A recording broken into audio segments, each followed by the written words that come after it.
আজকের পর থেকে এই বাজারের সব কন্ট্রোল করবো আমি।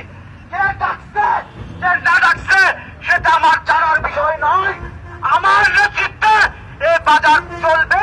আজকের পর থেকে আমি জাহাঙ্গীর যতদিন বেঁচে থাকবো ততদিন পর্যন্ত এই বাজার আমার নেতৃত্বে চলবে। এবং আপনাদেরকে আমি দয়া করে বলছি, দোকানদার ভাইয়েরা, আজকের থেকে আপনারা খান্না দেওয়া শুরু করবেন। এখন এই মুহূর্তে আমার লোকজন খান্না উঠাবে।